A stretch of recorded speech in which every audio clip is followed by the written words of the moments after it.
saya di Kementerian Keuangan mencoba menganalisa kenapa sebelumnya nggak ada keributan, terus akhirnya ini tiba-tiba ada keributan signifikan karena uang yang saya keluarkan sama, nggak berubah. Kenapa keributannya beda? Apa? Iya tuh keributan kan. Mau ribut aja lo. Kan saya hanya diundang ke sini, katanya ada protes di masyarakat ramai. Tadi Bapak Ketua juga bilang ada keributan di masyarakat sedikit. Jadi saya bilang keributan aja lah biar sama bahasanya ya Pak ya. Karena itu kayaknya kita konyol. Ya, padahal uang yang saya keluarin sama. Saya rugi di situ, uang keluar image jelek jadinya. Kalau itu membuat uang yang saya keluarkan untuk Anda lebih kecil, saya mendukung. Ribut dikit nggak apa-apa. Tapi ini kan sama, uang yang saya keluarkan sama, ribut lagi. Saya rugi banyak Pak. Ke depan tolong dibetulin. Bahwa Pak Purbaya, saya berharap Pak Purbaya langsung jawab, oke, 15 miliar untuk 3 bulan mengcover dari usulan Pak Menteri Kesehatan. Saya sebenarnya tadi berharap itu Pak Purbaya. Dan bukan saya membela mitra ya Pak Purbaya ya, bukan karena saya Pak BGS mitra saya, tapi saya pikir ini hal yang paling logis. Itu dasarnya di mana ya Pak Menteri? Pak Menteri, saya lagi bicara sama Pak Menteri Kesehatan. Jadi kalau artinya jumlah penduduk miskin Indonesia saat ini 50,31%. Bapak Menteri Keuangan, tentu ini bukan kondisi yang baik-baik saja. Kalau dikalikan ya, apa kategori negara kita jika 50,31% tidak mampu, sehingga menurut miliar bukan uang kita, APBN bukan uang saya, bukan uang kita, uang rakyat. Saya kira cukup ini. Saya yakin Pak Purbaya juga akan mengatakan tadi cukup karena sudah dialokasikan, sebetulnya tinggal diturunkan. Tadi, yang kedua, kenapa uang dari Kementerian Keuangan seret katanya? Jadi tergantung Kementerian Kesehatan maunya apa, mau diapain, kita belum clear. Jadi tadi Menteri Kesehatan klaim katanya uangnya lambat gara-gara mereka curiga saya nggak punya uang. Uang saya banyak, tahun lalu aja 270 triliun cash, nggak bisa dipakai itu, tapi di luar anggaran ya. Jadi kalau dalam cash, isu cash nggak ada masalah. Anda minta saya kasih, nanti asal clear, jangan sampai saya bayar terus nggak jelas uangnya dipakai apa. Agendakan rapat konsultasi sebagai respon DPR RI atas dinamika yang terjadi di masyarakat terkait penonaktifan kepesertaan BPJS Kesehatan segmen PBI atau penerima bantuan iuran jaminan kesehatan. PBI merupakan sebuah program bantuan sosial dari pemerintah kepada masyarakat yang tidak mampu berupa jaminan kesehatan nasional agar mereka tidak perlu mengeluarkan biaya berobat. Namun tidak semua masyarakat berpeluang mendapatkan BPJS Kesehatan BPI ini. Hanya mereka dari kalangan miskin atau rentan miskin yang berhak menjadi prioritas program tersebut. Oleh karenanya perlu ada perbaikan ekosistem tata kelola jaminan kesehatan yang terintegrasi dalam rangka mitigasi penonaktifan program BPJS Kesehatan penerima bantuan iuran. Selanjutnya saya persilakan kepada Menteri terkait untuk menyampaikan penjelasannya mengenai perbaikan ekosistem tata kelola jaminan kesehatan yang terintegrasi. Saya akan mulai mungkin dari Menteri Sosial Republik Indonesia. Waktu saya persilakan. Sesuai dengan Inpres nomor 4 tahun 2025, ya ini baru lahir di bulan Februari, tepatnya tahun 2025, di mana desain baru lahir dan belum sempurna, namun jika tidak diperbaiki, keadilan justru akan terus terjadi. Karena selama ini ditengarai bansos maupun subsidi sosial itu tidak tepat sasaran. Program PKH dan bantuan sembako yang melalui Kementerian Sosial itu ditengarai 45% tidak tepat sasaran. Maka selama 1 tahun ini kami melakukan konsolidasi dengan BPS dan pemerintah daerah untuk menghadirkan suatu data yang lebih akurat, memenuhi kriteria sehingga bansos kita tepat sasaran. Inilah penerima PBIJK seluruh Indonesia. Alokasinya adalah 96.800.000 jiwa. sama dengan tahun 2025. Nilai rupiahnya adalah 48 triliun 787 miliar 200 juta rupiah, di mana setiap bulannya dicairkan kepada BPJS Kesehatan 4 triliun lebih. Bapak Ibu sekalian, kami dilantik tahun 2024, 2025 kita mendapatkan data.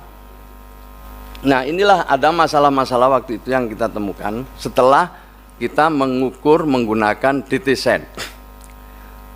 Berdasarkan DTSEN masih ada penduduk desil 1 dan 5 yang belum menerima PBIJK. Sementara sebagian desil 6 sampai 10 masih tercatat sebagai penerima. Desil 1 sampai 5 yang belum menerima PBI cukup besar, yaitu sebesar 54 juta jiwa lebih. Sementara desil 10, desil 6 sampai 10 dan non desil mencapai 15 juta lebih. Itu yang sebelah kanan bisa dilihat. Yang lebih mampu terlindungi, yang lebih rentan justru menunggu. Ini adalah data yang kita peroleh pada tahun 2025. Oleh karena itulah kemudian kita mencoba untuk memanfaatkan desil ini dengan asumsi bahwa desil ini belum sepenuhnya sempurna. Kita masih perlu melakukan ground check lebih luas lagi, karena di tahun 2025 itu kami hanya mampu meng-ground check hanya 12 juta KK lebih, padahal seharusnya lebih dari 35 juta KK. Maka itulah kita kemudian kerjasama dengan daerah untuk melakukan verifikasi dan validasi cepat. Tetapi saya rasa itu masih belum cukup dan seharusnya harus ada lagi suatu upaya yang lebih nyata sehingga data kita makin tahun makin akurat. Maka itu di dalam keputusan kami di tahun 2025 ini masih kita beri kesempatan desil 5 untuk memperoleh PBIJKN. Tetapi dalam skenario kita ke depan, pada akhirnya nanti kita pusatkan atau kita fokuskan pada desil 1, 2, 3, dan 4. Pada tahun 2025 itu ada pengalihan secara bertahap dari bulan Mei 2025 di Januari dan 2026 membuat inclusion dan exclusion error turun signifikan. Exclusion error adalah orang yang seharusnya mendapatkan PBI tapi tidak mendapatkan PBI, sementara inclusion error itu adalah orang yang seharusnya tidak mendapatkan PBI malah justru mendapatkan PBI. Jadi alhamdulillah sebenarnya kalau kita berpedoman pada desil, errornya semakin kecil. Kemensos membuka opsi untuk mereaktivasi otomatis kepada 100.000 PBI nonaktif yang menderita sakit kronis dan katastrofik. Ini adalah riwayat penonaktifan dan pengajuan reaktivasi. Jadi kami laporkan bahwa tahun lalu misalnya kita menonaktifkan 13,5 juta penerima bantuan iuran. Ya, ada 87.591 yang melakukan reaktivasi. Jadi tahun 2025 ini sudah kita laksanakan ya untuk menonaktifkan 13,5 juta yang melakukan reaktivasi 87.000. Kemudian ada juga yang berpindah ke segmen mandiri. Dari 13 juta yang kita nonaktifkan itu berpindah ke segmen mandiri. Jadi artinya ini sebenarnya penonaktifan yang pas, yang tepat ini, sehingga mereka mampu secara mandiri. Atau juga ada yang langsung diambil alih oleh Pemda bagi daerah yang telah UHC, yang sudah universal health coverage. Jadi otomatis seluruh warganya itu sudah dibiayai oleh APBD mereka. Nah, jadi ini sebagai bukti Bapak Ibu sekalian bahwa penonaktifan ini ya pada tahun 2025 itu sesuai dengan data yang kami miliki. Jadi saya ulang lagi, 13 juta lebih yang kita nonaktifkan, 87.000 lebih diantaranya melakukan reaktivasi dan sebagian lagi berpindah menjadi peserta mandiri dan sebagian lagi dibiayai oleh pemerintah daerah. Ini sedikit gambaran tentang peserta yang kita nonaktifkan. Namanya Dalimin, desil 10. Rumahnya seperti dalam gambar ini, ada aset motornya, ya.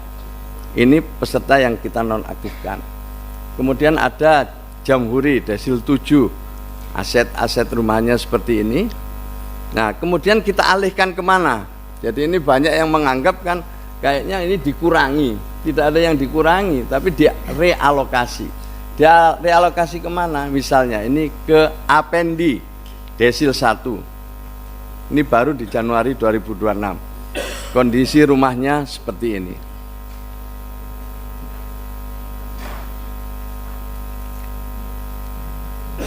Ini adalah Monem, desil 1, penerima baru Januari 2026. Kondisi aset rumahnya seperti ini. Jadi ini adalah kita alihkan kepada mereka yang lebih memenuhi kriteria sesuai dengan alokasi yang kita miliki. Bapak Ibu sekalian yang saya hormati, terakhir ini sebagai catatan, yang pertama adalah upaya-upaya perbaikan dan percepatan. 1. Menambahkan desa atau kelurahan sebagai tempat reaktivasi. Selama ini kita reaktivasinya itu hanya berada di Dinsos. Ada protes terlalu jauh dan lain sebagainya. Kemudian BPJS, Kementerian Sosial dan Kementerian Kesehatan berkolaborasi untuk percepatan proses reaktivasi.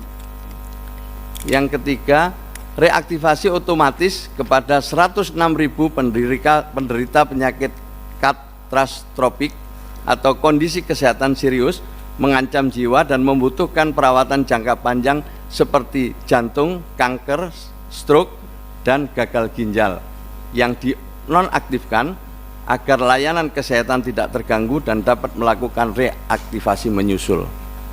Kemudian yang terakhir, Kemensos terus mendorong Pemda untuk aktif dalam pemutakhiran DTSEN, pengusulan maupun reaktivasi bansos. Perlu kami laporkan bahwa seluruh penerima bantuan iuran yang kami tanda tangani itu merupakan usulan dari Bupati dan Wali Kota. Kemudian kita verifikasi validasi ulang sesuai dengan alokasi yang ada.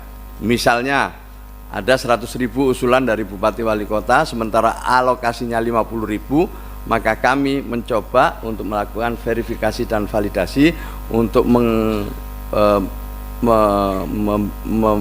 memilih 50.000 dari 100.000 tersebut.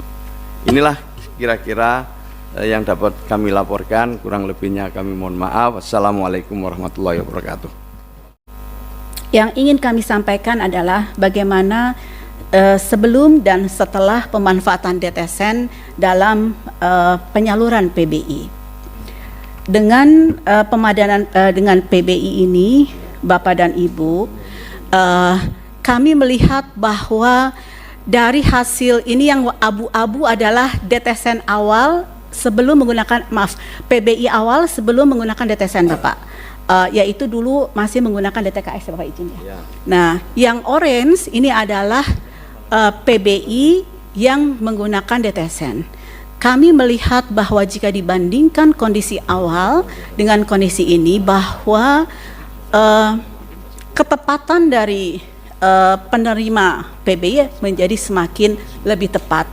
Kita lihat bahwa jumlah peserta PBI yang menerima di desil 1 semakin meningkat, di desil 2 juga semakin meningkat, desil 3 juga semakin meningkat, desil 4 semakin meningkat, desil 5 semakin meningkat. Bahkan Bapak dan Ibu dari grafik ini bisa kita lihat bahwa peserta PBI yang ada di desil atas itu semakin menurun. Artinya tadi ini menguatkan adanya realokasi peserta PBI dari yang tadinya desil atas mendapat BBI, kita alokasikan ke yang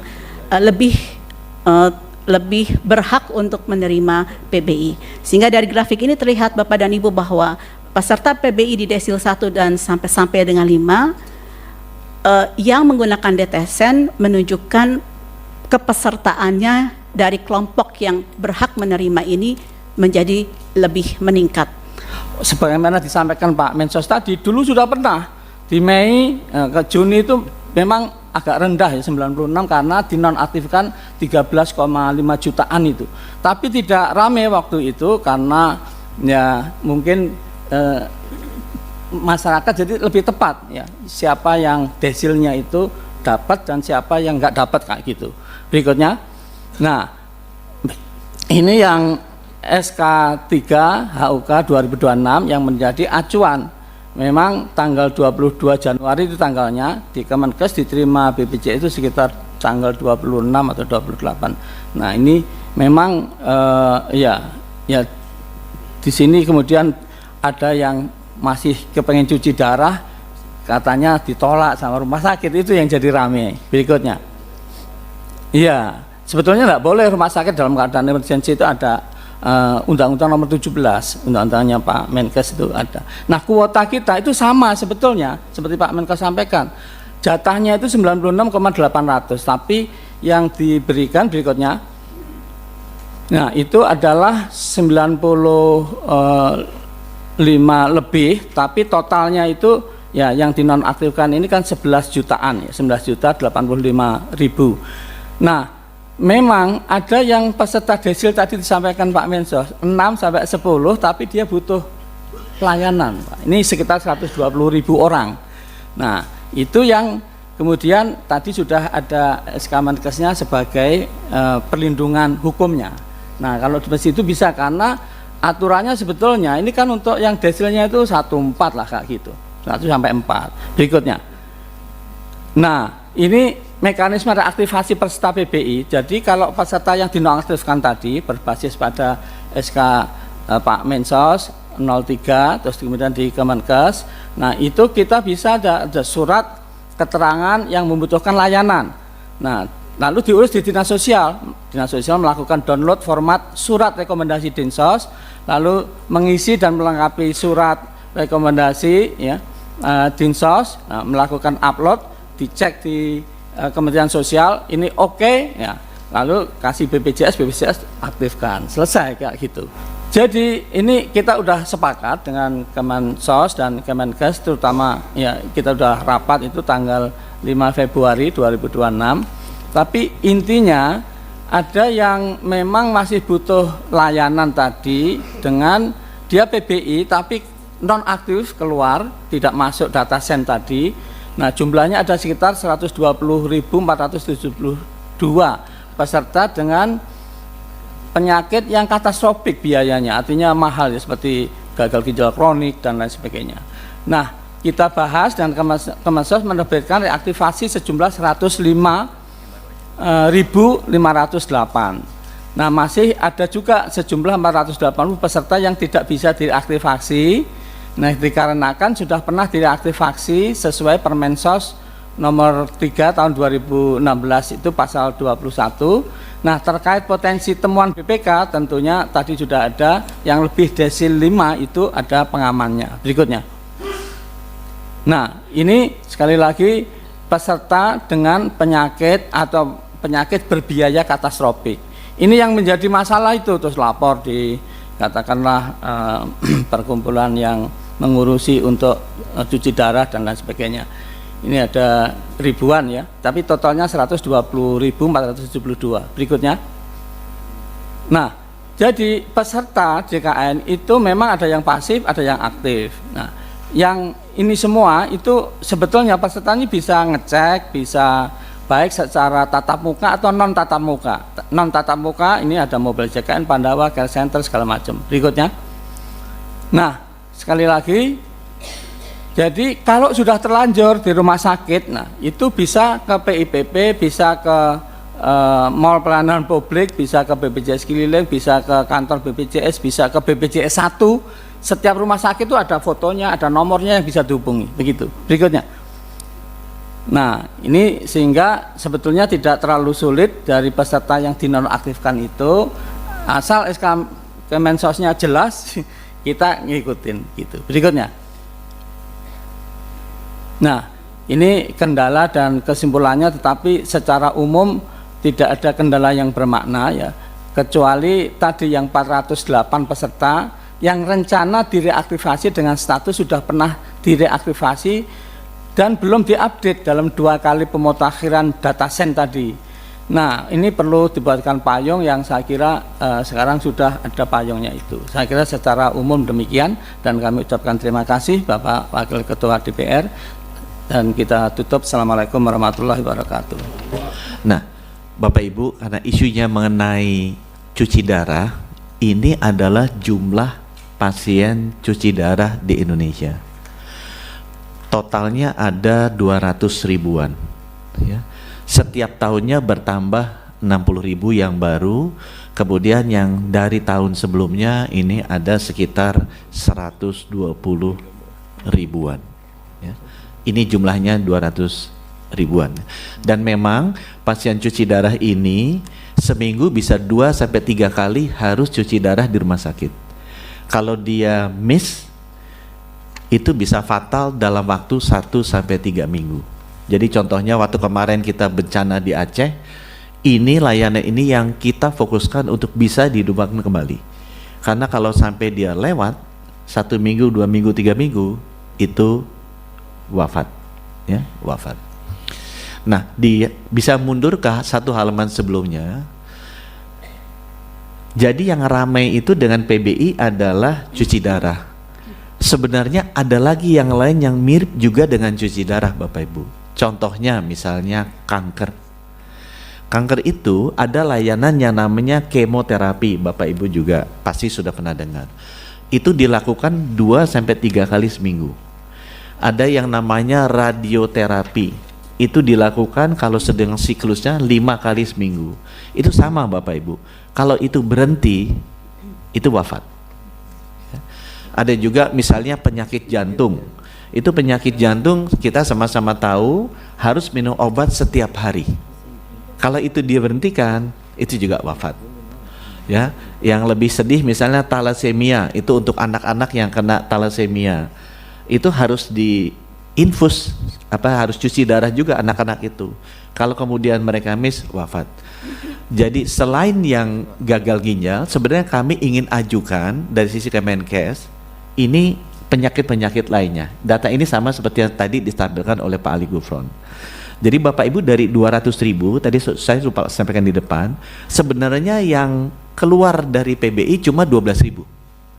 Jadi kita sudah lihat datanya, dari 200 ribu pasien cuci darah, kemudian ada perubahan 11 juta tadi, sebenarnya yang keluar dari PBI cuma 12.262. Ya. Sehingga inilah yang ramai kemarin di publik, Tapi kita perlu tekankan, ada yang belum ramai atau tidak ramai ke publik, yaitu yang sisanya, yang 110 ribu lain. Padahal resiko mereka sama.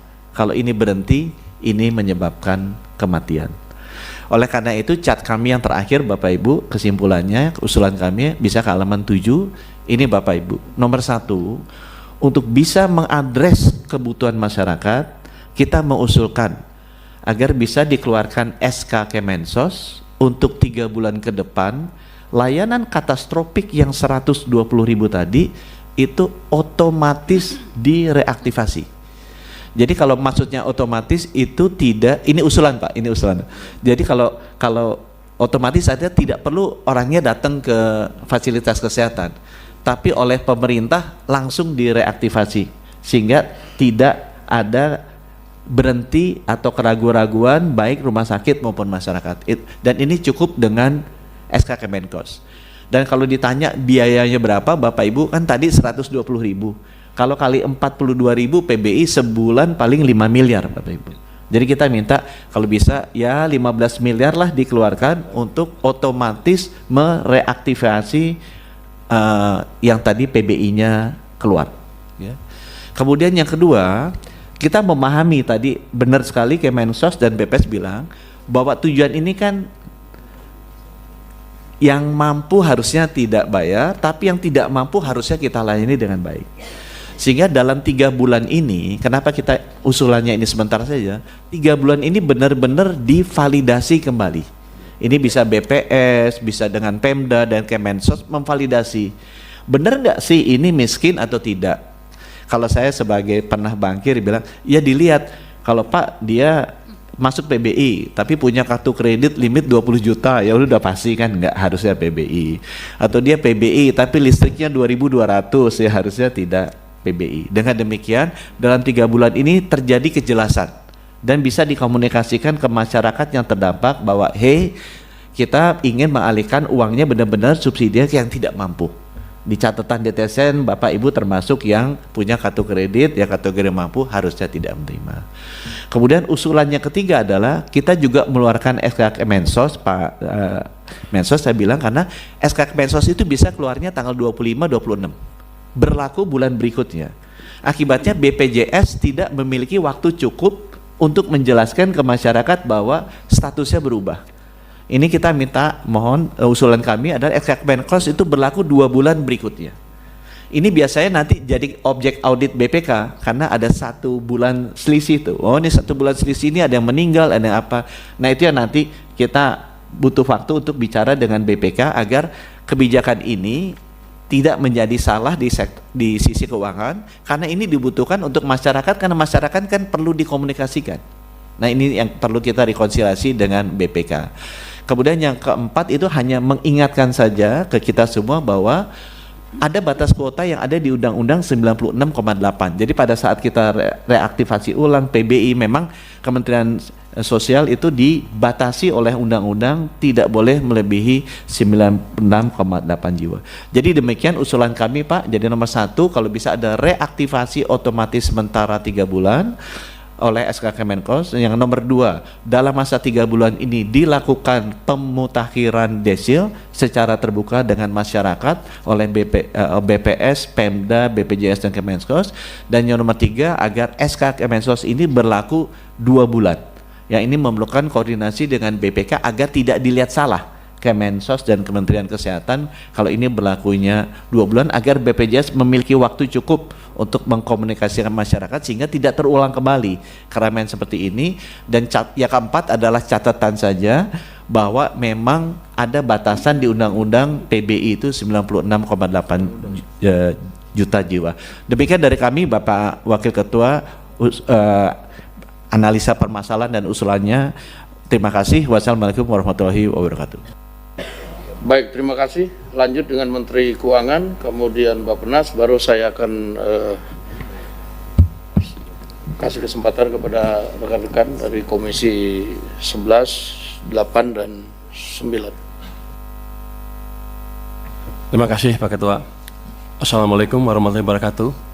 Yang kami hormati pimpinan DPR, Ketua Komisi 8, 9, dan 11 DPR RI, para anggota Komisi 8, 9, dan 11 DPR RI.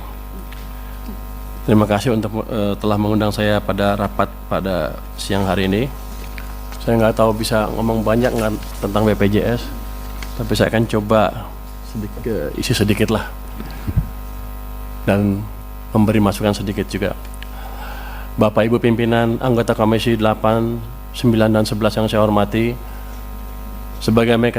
sebagaimana kita ketahui bersama bahwa APBN 2026 next didesain tetap ekspansif dan sustainable untuk mendukung 8 agenda prioritas yang diantaranya untuk mewujudkan kesehatan yang berkualitas, termasuk untuk mendorong efektivitas program Jaminan Kesehatan Nasional atau JKN sehingga akan meningkatkan akses, kualitas layanan, serta mampu memproteksi keuangan masyarakat dalam memenuhi biaya kesehatan. Kalau kita lihat tuh total biayanya mencapai 247,3 triliun rupiah. Jadi pemerintah betul-betul serius memperbaiki kesehatan masyarakat. Ini mungkin angka yang kadang-kadang orang nggak tahu. Kalau saya di keuangan juga bingung, pusing terus. Ini besar terus, makin besar. Tapi nggak apa-apa. Ini memang kewajiban pemerintah untuk menjaga kesehatan masyarakat. Next. Berbagai program pemerintah memberikan manfaat yang diterima langsung oleh seluruh lapisan masyarakat. Sekitar 897,6 triliun rupiah dari total belanja pada APBN 2026 diperkirakan akan diterima oleh masyarakat dalam bentuk MBG, subsidi, dan kompensasi energi, KUR, serta berbagai program bansos termasuk PBI JKN bagi 96,8 juta orang. Jadi terlihat sekali keberpihakan pemerintah terhadap masyarakat ya. Sebanyak 59% dari total alokasi tersebut akan dimanfaatkan oleh masyarakat yang seharusnya menjadi PBI JKN desil 1 sampai 5. Namun masih ada sekitar 41% masyarakat PBI JKN yang berada pada desil 6-10 yang seharusnya tidak menjadi PBI JKN. Mungkin langsung ya. Slide 5 langsung.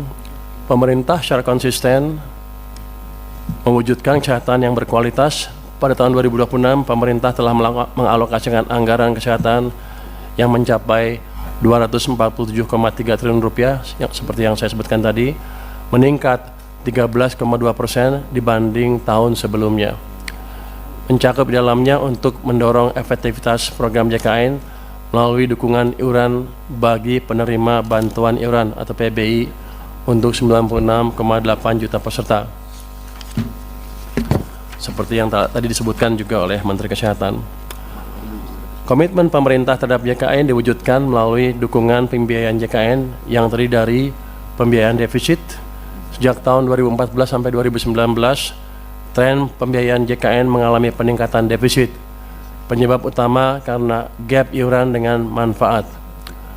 APBN berkontribusi menutup defisit hingga tahun 2019 dan tahun-tahun selanjutnya dengan melakukan intervensi dengan penyesuaian melalui Perpres 75/2019, Jo Perpres 64/2020. Yang kedua adalah melalui pembayaran iuran bagi penyelenggara negara ASN mencangkup pekerja penerima upah penyelenggara negara ASN pusat, TNI dan Polri, juga yang bukan pekerja penyelenggara negara yaitu pensiunan dan veteran. Yang ketiga melalui jalur pembiayaan P4 untuk reformasi JKN. Dukungan reformasi JKN melalui skema program for result atau P4 dalam rangka penguatan kualitas dan akses layanan dan keberlanjutan dan efisiensi penajaman belanja kesehatan dalam JKN. Berikutnya, pemerintah juga mendukung JKN dengan membayarkan iuran PBI JKN melalui DIPA Kemenkes. Komitmen pemerintah terlihat dari capaian PBI JK yang selalu di atas 99% sejak tahun 2023. Sejak tahun 2021, besaran iuran jaminan kesehatan bagi peserta pekerja bukan penerima upah atau PBPU dan bukan pekerja atau BP dengan manfaat pelayanan di ruang perawatan kelas 3 telah disamakan dengan iuran peserta penerima bantuan iuran atau PBI, yaitu sebesar Rp42.000 per orang per bulan. Dari total iuran tersebut, Rp35.000 dibayarkan oleh peserta PBPU dan BP atau pihak lain atas nama peserta, sementara Rp7.000 dibayarkan oleh pemerintah sebagai bantuan iuran. Dengan rincian Rp4.200 ditanggung oleh pemerintah pusat dan Rp2.800 ditanggung oleh pemerintah daerah. Saat ini pemerintah juga tengah dalam proses penyusunan rancangan peraturan presiden tentang penghapusan piutang iuran dan denda iuran jaminan kesehatan bagi peserta PBPU dan BP kelas 3. Kebijakan ini bertujuan untuk menghapus tunggakan iuran yang selama ini menjadi beban peserta, sekaligus mendorong peningkatan kepesertaan aktif dan keberlanjutan sistem jaminan kesehatan nasional. Coba bisa balik ke slide nomor 4 kalau nggak salah. Nomor 4. Ini saya di Kementerian Keuangan mencoba menganalisa kenapa sebelumnya nggak ada keributan terus akhirnya ini tiba-tiba ada keributan. Kalau kita lihat tabel ini yang tadi juga dipakai oleh Menteri Sosial, itu jumlah penghapusan dan penggantian PBI JK yang dihapus tuh di bulan Februari tahun 2026 naiknya atau mencapai 11 juta orang, itu hampir 10% dari total kan, dari 98. Sebelumnya 7, 1, 1, 1, 1 di bawah 1 juta dan di 1 juta di bawah 1 juta. Jadi Ini yang menimbulkan kejutan, kenapa tiba-tiba rame di bulan Februari tahun ini menurut dugaan kami ya. Karena sedemikian besar orang yang terpengaruh dan mereka tidak tahu bahwa mereka sudah tidak masuk dalam daftar lagi. Sehingga ya kerasa lah itu. Kalau 10% karena kan kerasa tuh, kalau 1% nggak ribut orang-orang. Begitu 10, hampir yang sakit tuh hampir semuanya kena tuh, dugaan saya ya. Jadi ini yang mesti dikendalikan ke depan. Kalau ada angkanya drastis seperti ini ya di smoothing sedikit lah, di average 3 bulan, 4 bulan, atau 5 bulan terserah, tapi jangan menimbulkan kejutan seperti itu. Bapak, Ibu pimpinan dan seluruh anggota Komisi 8, 9, dan 11 yang saya banggakan, kita semua tentu ingin program JKN ini dapat berjalan efektif sehingga benar-benar manfaatnya dirasakan seluruh masyarakat Indonesia tanpa keributan yang terlalu signifikan, karena uang yang saya keluarkan sama, nggak berubah. Kenapa keributannya beda? Berbagai langkah perbaikan tentunya harus terus dilakukan agar tepat sasaran. Apa? Iya tuh keributan kan. Oh, ribut aja lo. Kan saya hanya diundang ke sini, katanya ada protes di masyarakat rame. Tadi Bapak Ketua juga bilang ada keributan di masyarakat sedikit. Jadi saya bilang keributan aja lah biar sama bahasanya ya Pak ya. Tapi kita ngerti masalahnya di mana. Jadi dengan sejalan dengan tersebut, upaya perbaikan ketetapan sasaran senantiasa harus mempertimbangkan hal-hal sebagai berikut.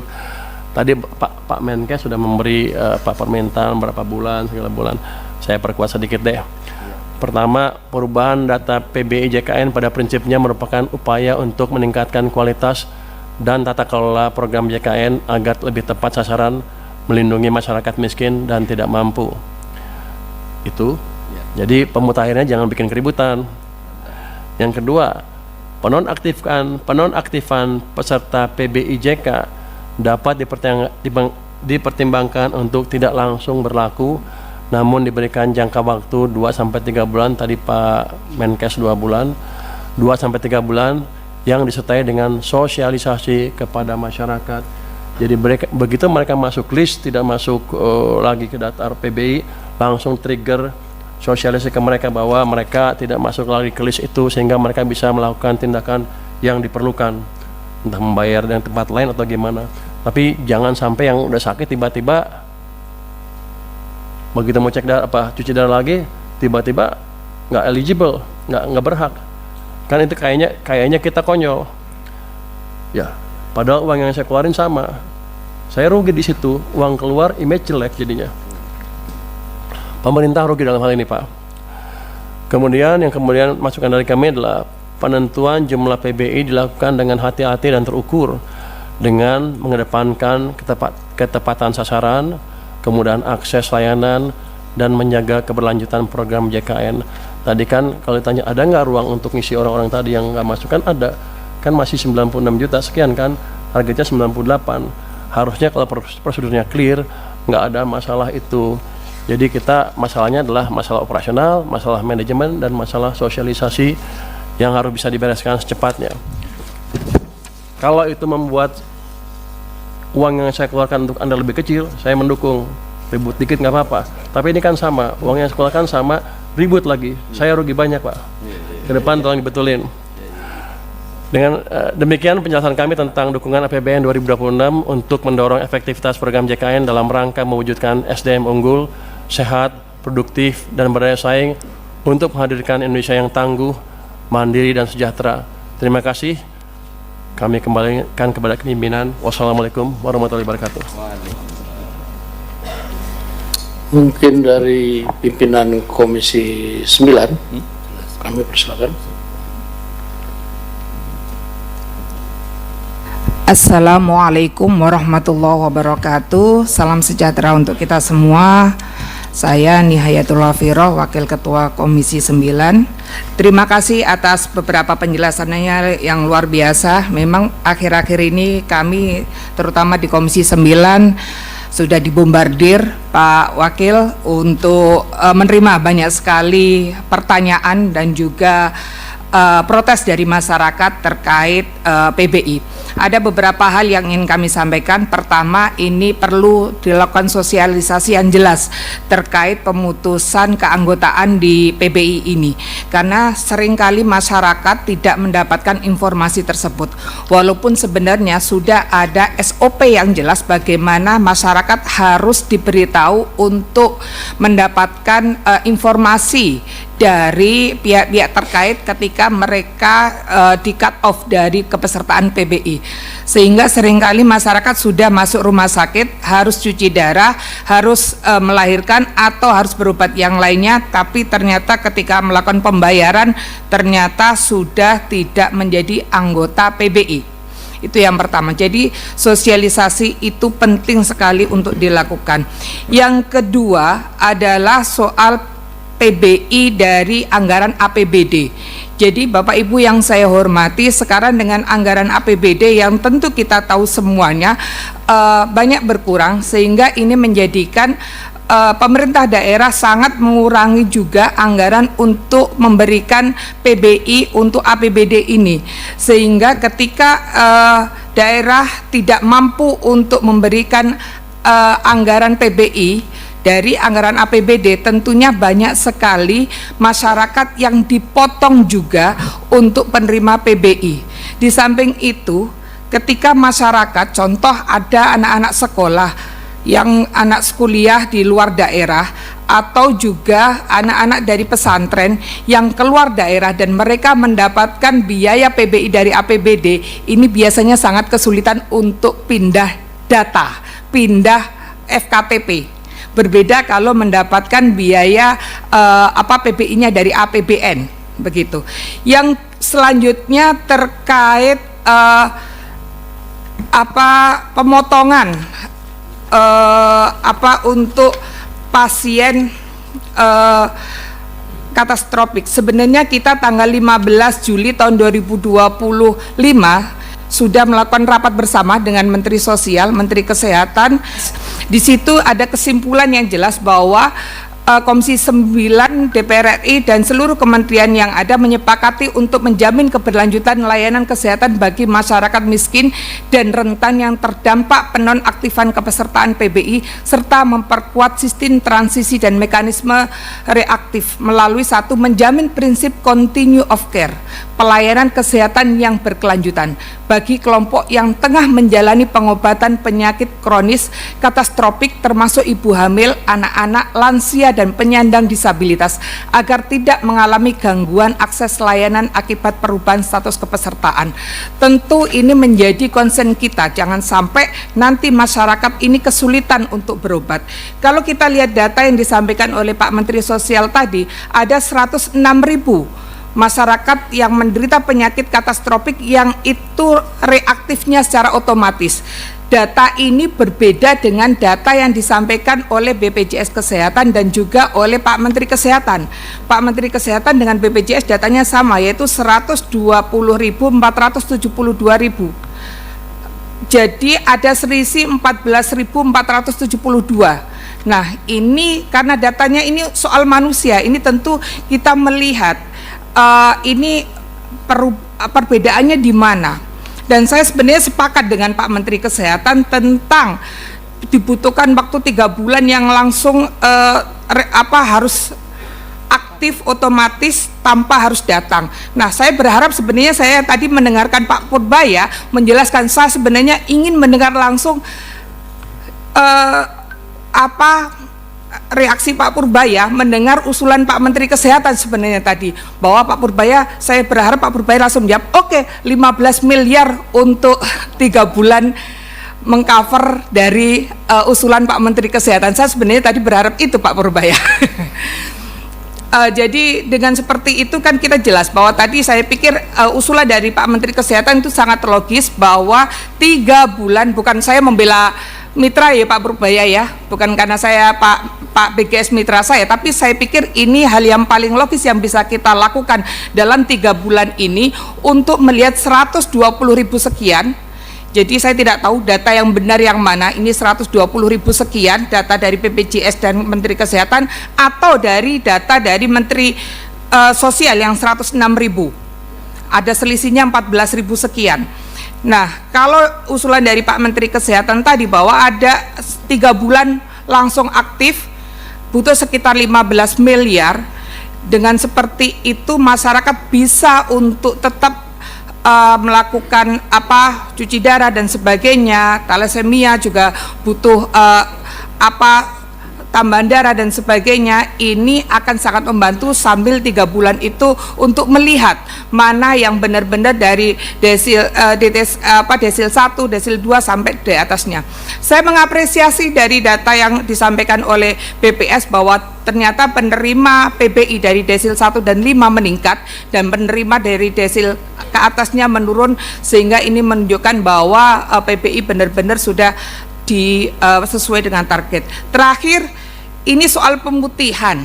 Pemutihan ini Pak Rahmat, Pak Menteri, mungkin perlu diperjelas ke masyarakat mengenai kriteria pemutihan.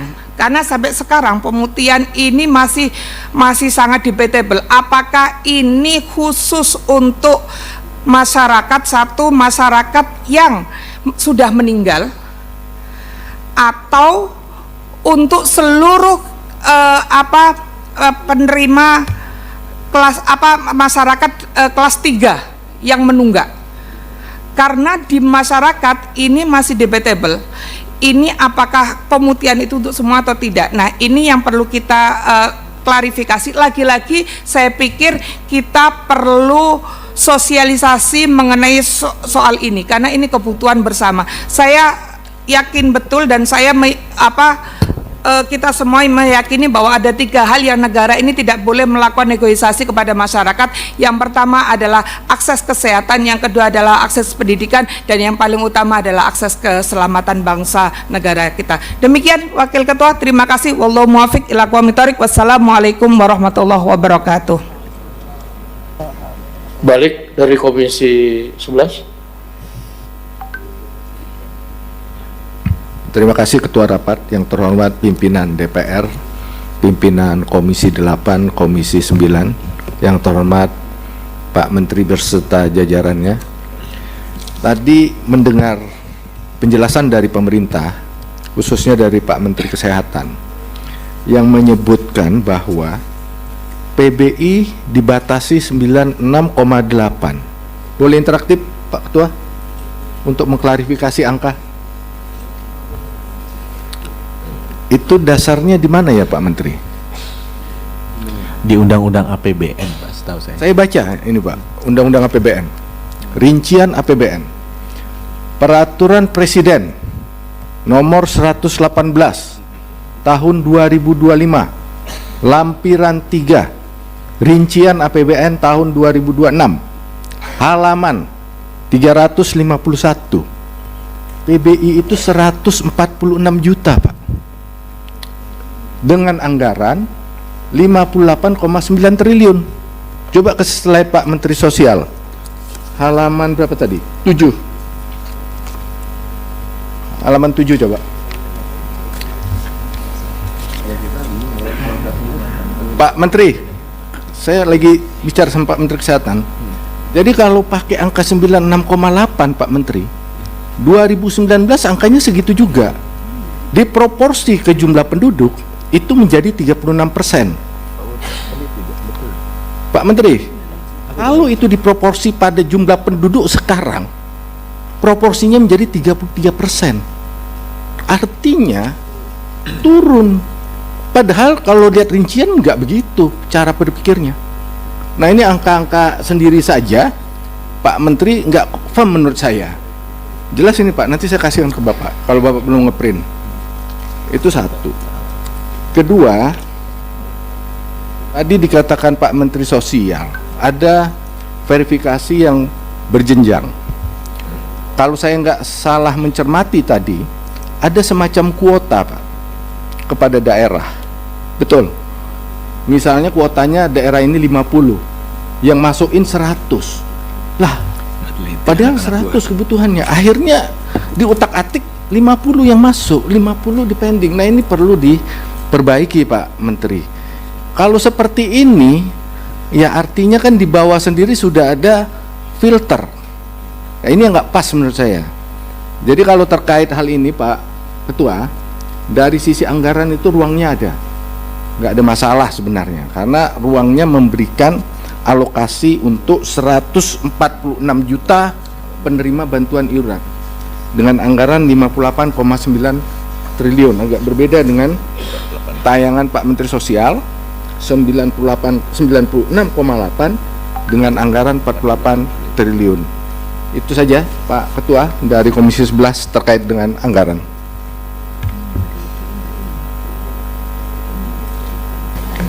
Komisi 8. Terima kasih. Assalamualaikum warahmatullahi wabarakatuh. Yang terhormat pimpinan Profesor Dr. Sumi Nas Muhammad, Ibu Sari, Pak Saan, para Menteri BPS, Menteri Sosial, Menteri Kesehatan, Menteri Keuangan, Bappenas, dan BPJS Kesehatan. Komisi 8 tentu tidak bicara PBI, tetapi bicara mengenai DTSN dan bantuan sosial. Di Komisi 8 kami mendorong Menteri Sosial untuk memperbaiki DTSN kita. Menurut kami, bantuan sosial kita sebetulnya termasuk boros juga. Ada PBI, ada KIP, ada dan lain-lain. Intervensinya sebetulnya kalau dijadikan modal bagi masyarakat, mereka bisa meningkat, tidak perlu mendapatkan bantuan lagi, dijadikan modal. Masyarakat miskin kita kalau dikasih modal sekitar 20 juta, itu bisa bergerak naik. Maka karena itu kita mendukung Menteri Sosial untuk data yang ada di kita, 10.000 penerima PKH, kemudian ada 18.000 penerima BPNT, dan ada fluktuatif 4.000, 6.000 penerima bansos menurut suasana keadaan. Sementara yang kita perbincangkan hari ini adalah PBI. Saya kira dari sisi anggaran nggak ada masalah. Ini Pak Purbaya tidak mengurai anggaran, tetap seperti itu. Yang kami maksudkan di Komisi 8, bila ada perbaikan data, maka anggaran akan berkurang. Kalau data miskinnya berkurang, mestinya anggarannya berkurang. Maka karena itu kita harus membuat kriteria baru khusus mengenai kesehatan penerima PBI yang tiba-tiba bukan desil 1 sampai 5, tapi 5 sampai 6 ke 10, ternyata orang sakit kalau penyakitnya kronis, yang ini mesti harus ditanggung juga. Jadi tidak berlaku mengenai kriteria PBI itu. Makanya ada orang jantung, cuci darah dan lain-lain. Kalau kriterianya penerima PBI, ya orang yang tadinya kaya bisa juga tidak bisa melakukan penilaian kesehatan itu. Maka saya mendukung Pak Rahmat Pambudi. Jadi harus ada kriteria itu. Jadi bukan saja yang PBI itu, tapi yang masuk desil sampai ke 10 pun kalau penyakitnya tertentu harus dibantu. Karena keadaannya tidak seperti kriteria desil 1 sampai desil 5. Nah, kami tetap mendorong Kementerian Sosial untuk melakukan perubahan dan perbaikan juga kemampuan masyarakat kita. Sampai di Komisi 8 ada namanya wisuda, Pak Ketua. Jadi orang miskin di wisuda sudah menjadi ya tidak miskin lagi, belum kaya tapi tidak miskin, tidak perlu lagi mendapatkan bantuan PKH. Tapi sampai di tingkat tidak mendapatkan layanan kesehatan, menurut kami itu belum bisa. Harus ada pembedaan bantuan sosial PKH dengan bantuan kesehatan. Maka karena itu tidak perlu sebetulnya ribut-ribut di masyarakat, karena toh juga uangnya ada. Kecuali memang yang dibantu ini betul-betul kaya, hanya ingin merasa hebat pemerintah membantu dia. Itu datanya penting. Tapi melihat pertemuan kita hari ini, Pak Ketua, rasanya bisa diselesaikan. Karena idenya ini semua dari berbagai KL, mestinya selesai ini. Nah, yang untuk sekarang yang sudah ribut dan mengeluh, mereka dinonaktifkan, segera dinonaktifkan. Anggarannya juga ada masalah. Nanti sambil perbaikan. Diaktifkan dan kita bayar itu semua supaya masyarakat kita tidak lagi menjerit dan tidak menyalahkan kita. Ini saja Ketua, terima kasih. Assalamualaikum warahmatullahi wabarakatuh. Baik, terima kasih. Saudara Rike. Baik, terima kasih. Assalamualaikum warahmatullahi wabarakatuh. Salam sejahtera untuk kita semua. Om Swastiastu, Namo Buddhaya, salam kebajikan, rahayu. Yang saya hormati Wakil Ketua DPR RI Profesor Sufmi Dasko, Ibu Sari dan Bapak Saan Mustafa. Yang kami hormati pimpinan Komisi 8, Komisi 9 dan Komisi 11. Yang kami hormati Menteri Bappenas Republik Indonesia, Menteri Keuangan, Menteri Sosial, kemudian Menteri Kesehatan dan BPS Republik Indonesia. Terima kasih untuk kesempatannya. Saya tidak ada di komisi terkait, tapi saya diundang. Terima kasih karena sekarang di Komisi 13. Tentu soal sistem jaminan sosial nasional adalah soal HAM warga negara yang dimandatkan juga dalam peraturan di nasional kita maupun dalam peraturan internasional. Nah, oleh karena itu menurut saya kita kembali sedikit pada Undang-Undang 40 2004 yang mengamanatkan adanya kenapa kita bisa ada BPJS sekarang ini. Undang-undang tentang SJSN ada prinsipnya 7, Undang-Undang kegotong royongan, kemudian prinsip nirlaba, keterbukaan, kehati-hatian, akuntabilitas, portabilitas, dan kepesertaan wajib. Lalu kemudian lahirlah Undang-Undang BPJS 25 Oktober 2011. Saya dengan Ibu Putisari berjuang waktu itu di Komisi 9. Kami sama-sama dalam keadaan hamil. Disahkan di paripurna DPR pada tanggal 25 Oktober 2011 dengan Undang-Undang nomor 24 tahun 2011. Undang-undang ini lahir tidak dengan mudah, Bapak Ibu yang kami hormati. Undang-undang ini bertahun-tahun kami perjuangkan. Dan kemudian lahirlah PP nomor 75 tahun 2021 tentang pelaksanaan program PBI Jaminan Kesehatan dengan sasaran utamanya fakir miskin, masyarakat tidak mampu, kelompok rentan yang ditetapkan oleh pemerintah. Dan saya teringat bahwa apa yang disampaikan oleh Presiden Prabowo pada saat pelantikan di paripurna DPR, bahwa tidak menginginkan lagi adanya kebijakan yang tidak berbasis pada data faktual atau berbasis hanya pada data statistik yang terindikasi tidak sesuai dengan kebutuhan real dan kondisi real rakyat Indonesia. Bapak Ibu yang kami hormati, tadi dikatakan peserta PBI yang ditanggung oleh APBN 96,5 juta sekian begitu, dan kemudian tadi disampaikan oleh Pak Dolfi, pimpinan dari Komisi 11, sebetulnya ada 146 juta yang telah diputuskan penerima PBI dengan anggaran 58,9 triliun. Pertanyaan pertama saya adalah kenapa masih harus ada, tadi dari fraksi PKB mengatakan kenapa harus ada yang masih dibebankan pada APBD? Pada APBD dengan total kepesertaan data tadi disampaikan per bulan Februari ada 47.392.788 orang masih dibebankan kepada APBD. Padahal di dalam APBN sudah diamanatkan 146 juta dan yang telah dialokasikan 96,515 juta. Artinya keseluruhan peserta PBI saat ini adalah 143.908.093 peserta. Dikalikan jumlah penduduk Februari saat ini, kalau di googling, ini juga datanya belum pasti, tapi anggaplah benar 287,041161 jiwa.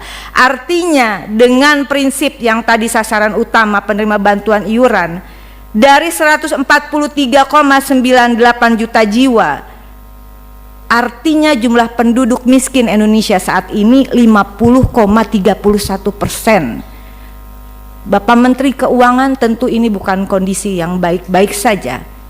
Kalau dikalikan ya, apakah ini data yang faktual? Karena kalau 50,31%, saya mohon masukan dari senior-senior Komisi 11, dari semua yang hadir di sini, apa kategori negara kita jika 50,31% tidak mampu?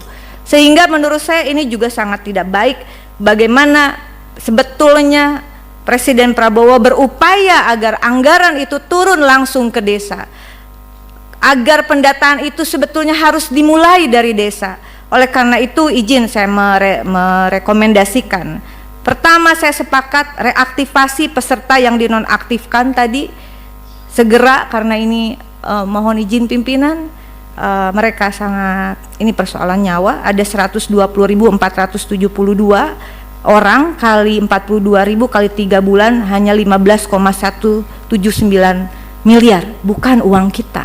APBN bukan uang saya, bukan uang kita, uang rakyat. Saya kira cukup ini. Saya yakin Pak Purbaya juga akan mengatakan tadi cukup karena sudah dialokasikan, sebetulnya tinggal diturunkan. Yang kedua adalah benahi ekosistem data yang terintegrasi mulai dari desa dan kelurahan.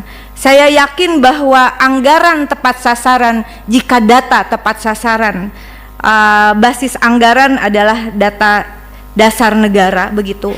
Karena itu saya dalam hal ini mengapresiasi khususnya kepada Bapak Prof. Dasko yang menginisiasi adanya prolegnas prioritas 2026 tentang RUU 1 Data Indonesia yang diinisiasi oleh DPR RI, khususnya Balik Republik Indonesia.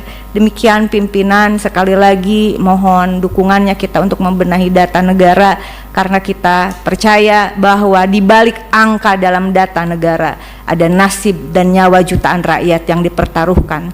Ini bukan soal deretan angka. Kita bekerja di sini, saya yakin pimpinan, bukan sekedar untuk menghitung secara teknis deretan angka, datasen dan sebagainya. Keberhasilan kita bukan apa yang ditayangkan dalam PowerPoint, tapi keberhasilan kita ketika kita sejalan dengan Presiden Prabowo bahwa anggaran itu harus berbasis pada data agar pembangunan programnya semua terukur, terarah dan tepat sasaran, termasuk bagi peserta penerima bantuan iuran.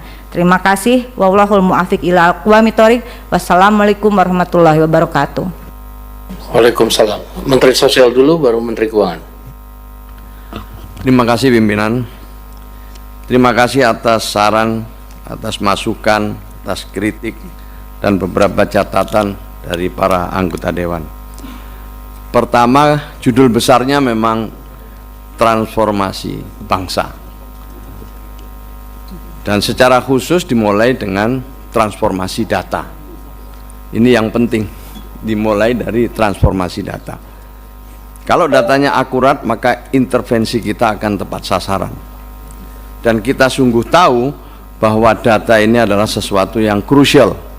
Kenapa? Karena setiap hari ada yang meninggal, setiap hari ada yang lahir, setiap hari ada yang menikah, setiap hari ada yang pindah tempat, setiap hari ada yang naik kelas, setiap hari ada yang turun kelas. Ini sangat krusial, jadi mungkin data hari ini dengan data besok sudah sangat berubah. Ini yang perlu kita sadari bersama. Termasuk tadi ketika disinggung soal data yang 120 dengan 106. Data kami 106 itu adalah setelah kita sesuaikan dengan yang meninggal. Jadi 120 itu kemudian kita cek ulang dan tinggal 106 setelah kita lakukan penelusuran yang meninggal. Jadi 106 yang dari catatan kami. Ya. Itu satu. Jadi ini Bapak izin Pak. Berarti data yang terbaru yang terupdate 106 itu ya?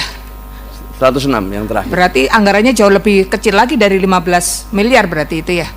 Ya nanti bisa dilihat lah kalau anggarannya. Kan kami bekerja ini juga diaudit ya oleh BPKP, oleh BPK. Kami diaudit, semuanya diaudit saya kira. Jadi itu bisa dilihat dengan baik secara seksama nanti. Jadi yang pertama memang sekali lagi data ini sangat krusial. Dan untuk itulah menindaklanjuti Impres nomor 4 itu selama 1 tahun terakhir ini kami berjibaku. Termasuk utamanya dengan pemerintah daerah. Dan sekarang kita udah masuk ingin melibatkan desa. Karena jalur formal ini Bapak Ibu sekalian sangat penting. Meskipun belum semua daerah menyadari arti strategis dan pentingnya kita benar-benar peduli sama data ini. Itu yang pertama. Jadi kami terus terang bukan hal yang mudah, tapi kami akan melakukan sekuat tenaga sesuai dengan kemampuan dan kewenangan yang kami miliki. Hari-hari ini kami sedang berdiskusi dengan Kementerian Desa, juga dengan kementerian-kementerian yang lain dan dengan daerah, bagaimana kita bisa berkolaborasi mendukung data tunggal. Kenapa? Karena kementerian, lembaga, pemerintah daerah sudah tidak boleh lagi menggunakan datanya sendiri-sendiri. Saya ingin lapor Pak Pimpinan, dulu Kementerian Sosial itu punya data sendiri, namanya DTKS.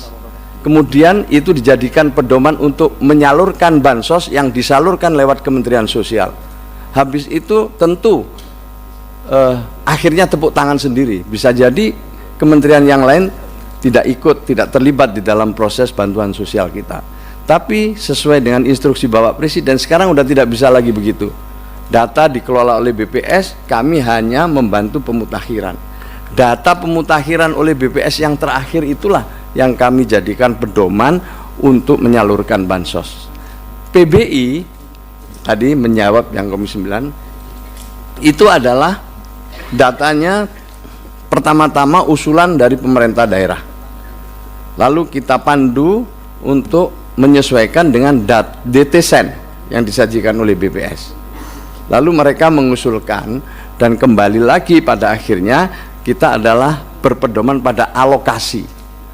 Alokasinya yang sekarang ya, alokasinya adalah 96,8 juta. Itu adalah alokasi yang sama dibanding tahun yang lalu. Tahun yang lalu dengan tahun sekarang itu sama alokasinya, tidak ada perubahan. Yang untuk PBI, Nah, ada lagi memang daerah APBD yang menyediakan secara khusus, nanti dijelaskan sama beliau. Jadi ada APBD yang menyelenggarkan. Dalam rangka apa? Daerah ini juga sedang berlomba menuju yang namanya UHC. Ini menjadi indikator kesuksesan daerah. Universal Coverage Health Coverage. Ini adalah daerah yang seluruh warganya telah menjadi peserta BPJS Kesehatan. Sehingga ketika kita membagi alokasi itu juga menyesuaikan dengan kondisi daerah. Jadi ada yang fiskalnya kuat, mereka sudah semuanya ditanggung. Seperti kota Surabaya, beberapa kota yang lain ya, yang kecil-kecil itu biasanya sudah UHC. Memang tidak mudah itu, nanti dijelaskan sama Menteri Kesehatan lebih detail. Nah, dengan alokasi 96,8 juta itu kita mendapatkan warisan dari sebelum tahun 2004 itu ada alokasi yang sudah dibagi di daerah-daerah itu. Ada yang sangat banyak, ada yang sangat kecil, macam-macam. Sehingga kita mencoba membuat rumus baru dengan menyesuaikan tingkat persentase kemiskinan daerah. Itu tadi tolong kalau bisa ditayangkan, ini saya kira penting untuk dipahami bersama bahwa kami membagi dengan menggunakan rumus. Rumusnya adalah persentase kemiskinan di setiap daerah supaya sehingga nanti dirasa lebih adil. Jadi kita bagi, setelah itu kita jadikan patokan untuk membagi alokasi BPJS Kesehatan. Kami kalau mohon dibantu ini supaya kita lebih bisa dipahami sedikit, dikembalikan ke slide kami tadi yang menyangkut untuk menjawab Komisi 11.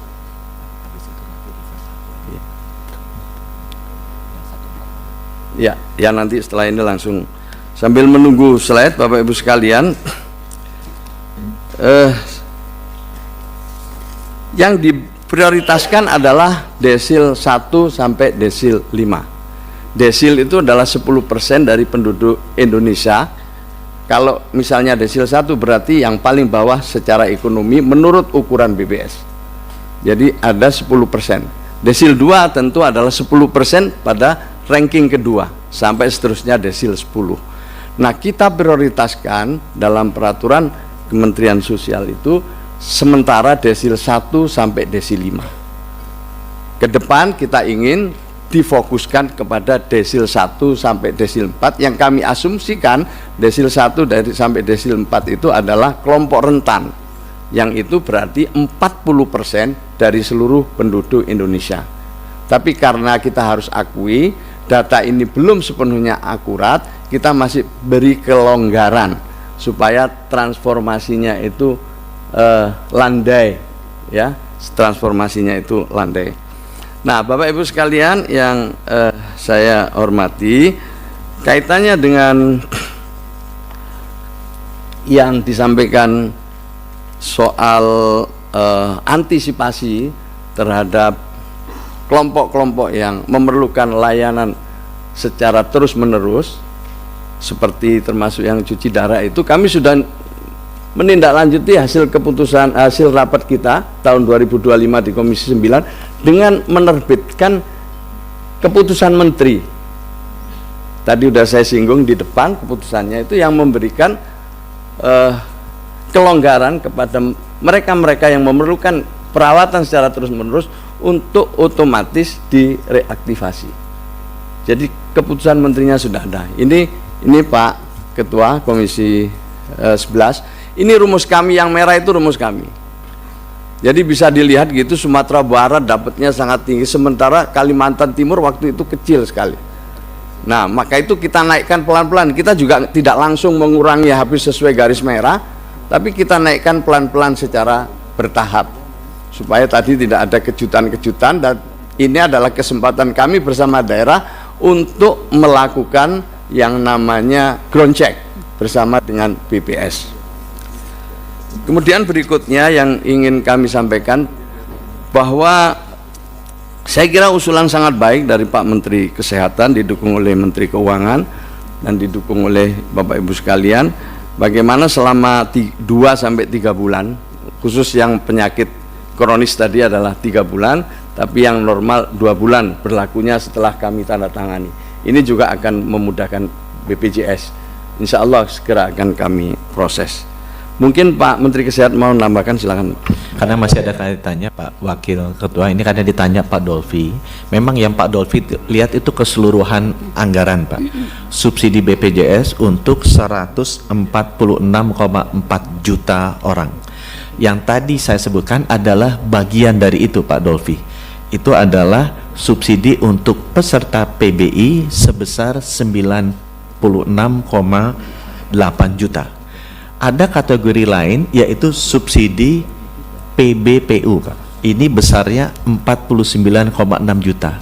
Sehingga kalau di total jumlahnya seperti yang Bapak bilang tadi.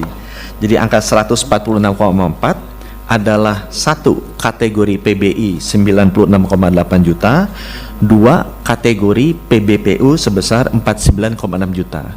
Bedanya apa Pak? Kalau PBI itu pemerintah mensubsidi 100%. Iuran 42.000 per bulan, dan itu disalurkan melalui Kementerian Kesehatan. Kalau PBPU subsidinya parsial Pak, Rp7.000 dari 42.000, di mana 4.800 melalui Kementerian Kesehatan, 2.200-nya melalui Pemda. Nah, mungkin yang Bapak lihat tadi karena Bapak di anggaran, Bapak melihat keseluruhannya. Kami di Kemenkes kita melihatnya yang di PB aja. Demikian Pak. Baik, clear ya. Jadi perbedaan antara yang APBN dengan yang Pemda. Oke, mungkin tambahan sedikit dari Kementerian Keuangan sebelum saya tawarkan kesimpulan. Terima kasih Pak Ketua. Mungkin saya hanya ada penjelasan sedikit tentang pertanyaan Ibu dari Komisi 9 tadi. Kenapa uang dari Kementerian Keuangan seret katanya. Jadi kita udah alokasikan iuran untuk PBIJK tahun 2026 itu sebesar 56,464 triliun. Yang 46,464 triliun itu udah masuk dalam DIPA Kementerian Kesehatan dan sudah siap digunakan. Betul Pak?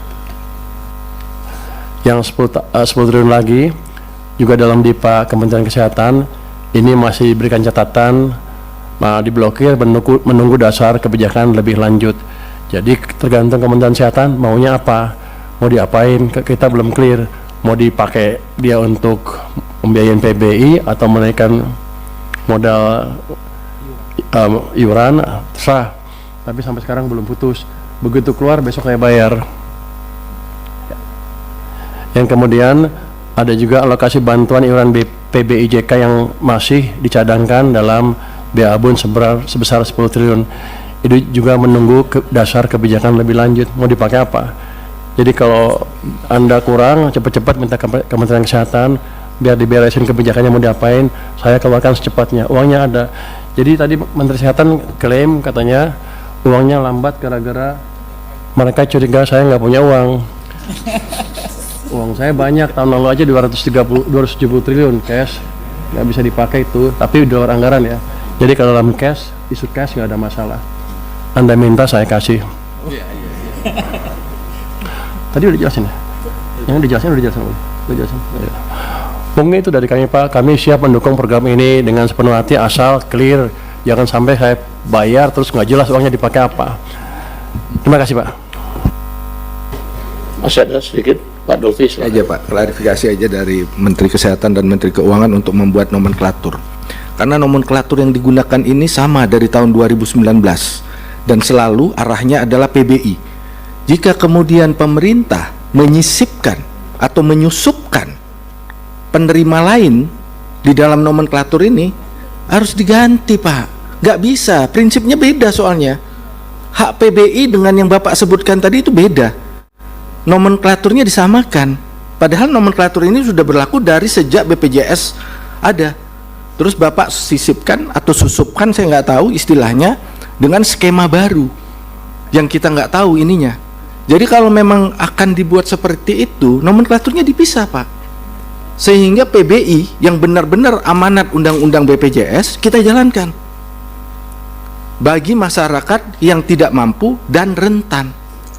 Gitu. Itu aja Pak usulnya, agar nomenklaturnya bisa dipisah. Kami kan fungsi pengawasan, kami mau lihat Pak detail anggaran ini sesuai nggak dalam penyusunannya. Nah kalau seperti ini kan beda ini Pak, nggak pernah dimunculkan ini isu ini. Demikian Pak Ketua, untuk dipisah nomenklaturnya Pak. Baik, kalau begitu saya tawarkan kesimpulan rapat pada hari ini. Yang pertama, DPR dan pemerintah sepakat dalam jangka waktu 3 bulan ke depan semua layanan kesehatan tetap dilayani dan PBI-nya dibayarkan pemerintah. Yang kedua, DPR dan pemerintah sepakat dalam jangka waktu 3 bulan ke depan Kemensos, Pemda, BPS, BPJS Kesehatan melakukan pengecekan dan pemutakhiran desil dengan data pembanding terbaru. 3. DPR dan pemerintah sepakat untuk memaksimalkan anggaran yang sudah dialokasikan di APBN secara tepat sasaran dan dengan data yang akurat. 4. DPR dan pemerintah sepakat agar BPJS Kesehatan aktif melakukan sosialisasi dan memberikan notifikasi ke masyarakat apabila terjadi penonaktifan kepesertaan PBI dan PBPU Pemda. 5. DPR dan pemerintah sepakat terus melakukan perbaikan dan mewujudkan ekosistem tata kelola jaminan kesehatan yang terintegrasi menuju satu data tunggal. Apakah kesimpulan 1.1 sampai dengan poin 5 dapat disetujui? Terima kasih. Dengan demikian, rapat hari ini kita tutup dengan mengucapkan terima kasih. Wabillahi taufik wal hidayah. Wassalamualaikum warahmatullahi wabarakatuh.